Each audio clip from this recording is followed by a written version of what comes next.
The current climate is wrought with racial unrest, and there have been so many people seeking perspective on what people who have a different point of view in their everyday life experience.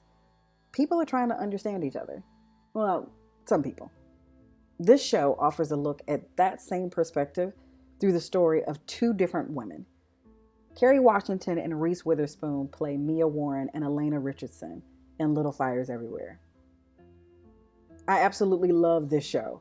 It's another one of those rare series that hits you from all sides and layers, each character in ways that maybe you don't even realize as you're watching. If I had to choose a theme for the show, I would say perspective and assuming. Throughout the series, we see the same situations from two very different perspectives.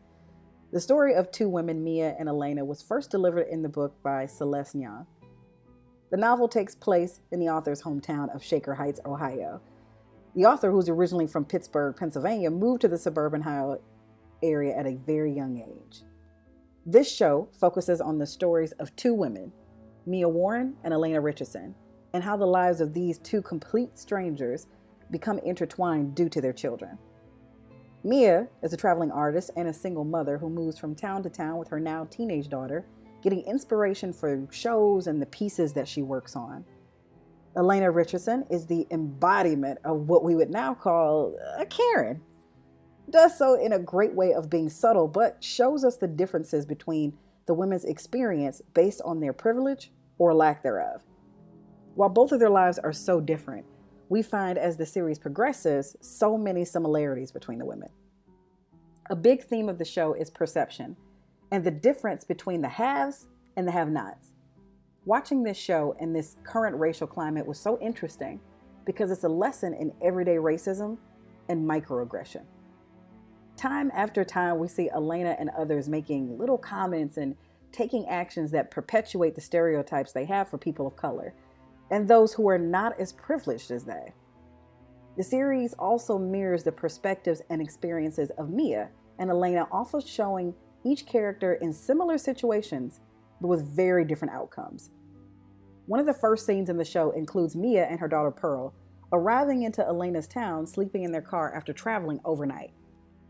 Elena sees the pair asleep and she makes a decision to call the police. This scene has a particular sting as we are in what I've heard called the woke renaissance, where social media is constantly exposing the real life experiences of Black Americans and other people of color as enduring unnecessary calls to the police.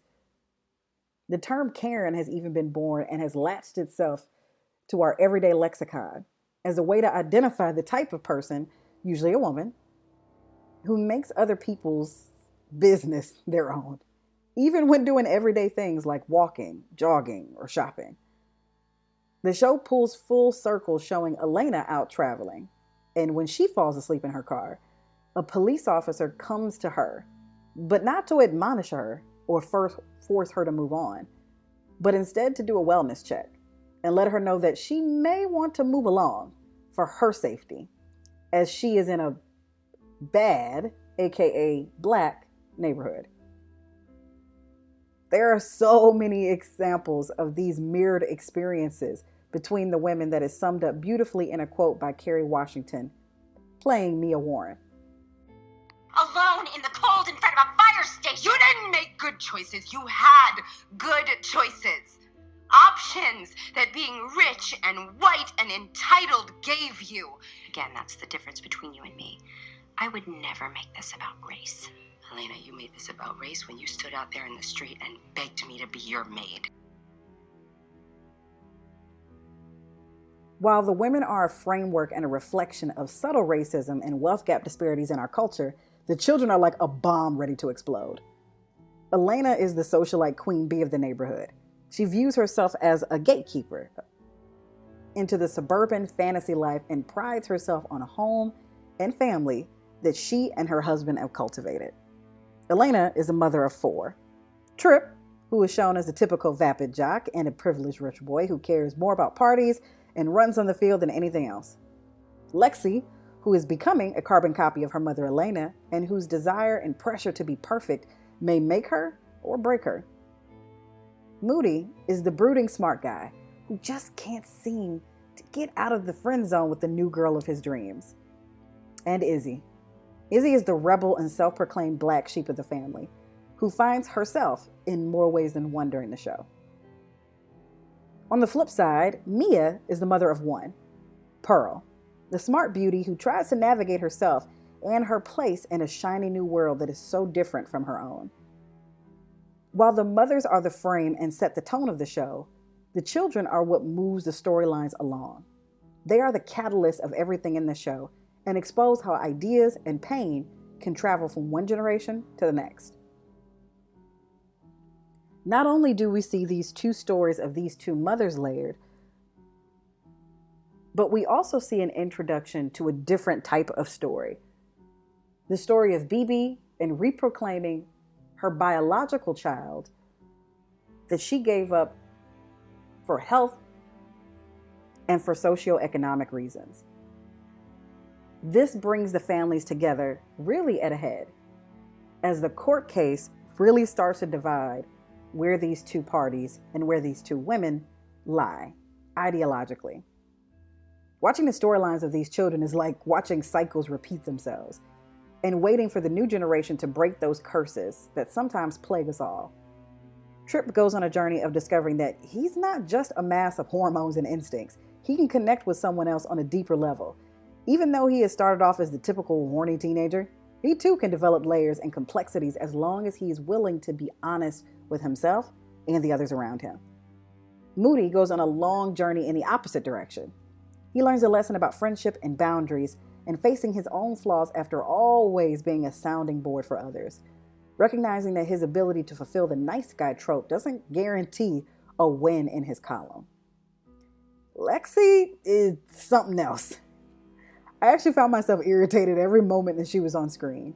She was the embodiment of every mean girl with a layer of privilege that was so thick, I actually felt heavier in my seat whenever she was on screen. She manipulated everyone around her to get what she wants, either by flexing her wealth and access, also to help her remove some of the guilt of her own unrealized racism. She doesn't see herself as racist because she's friends with black people and even has a black boyfriend. But the friendships and relationships feel like tools for her own agenda.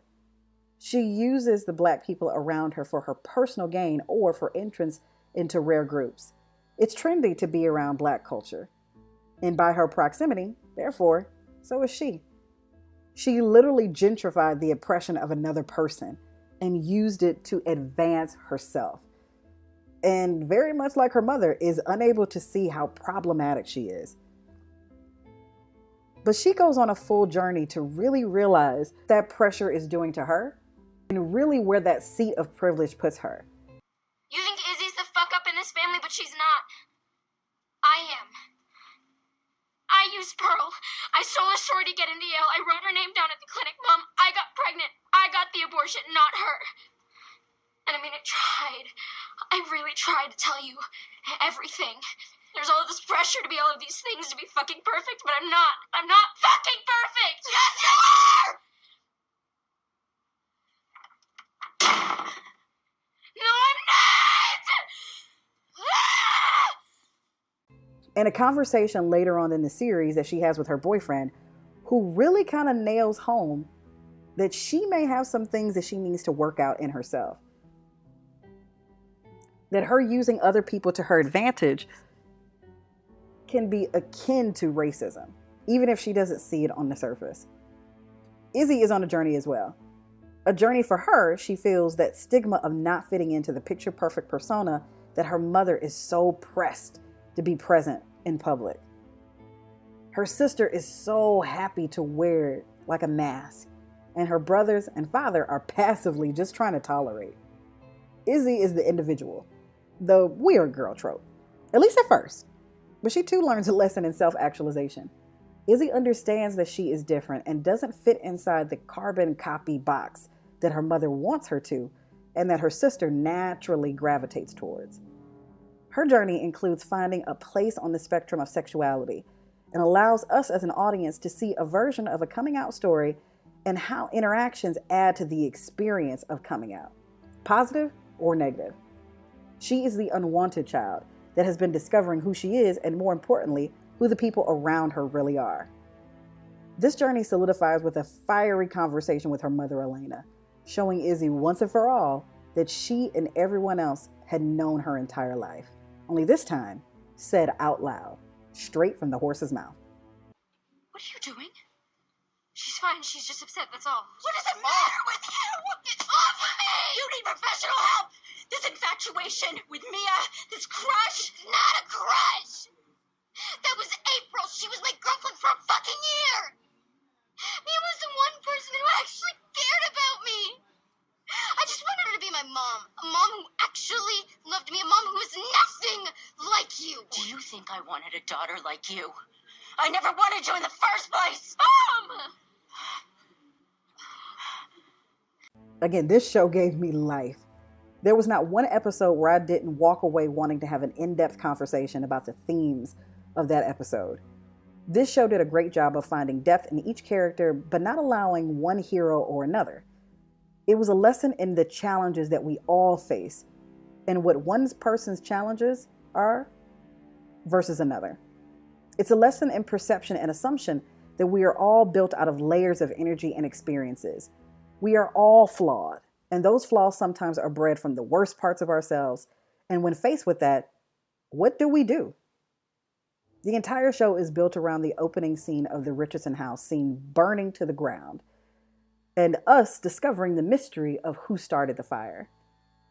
Once our journey through a series has reached its conclusion, the final episode gives us a mirrored charter of its main character, and she and we answer the question of the fire's accountability and all the little fires that led up to it.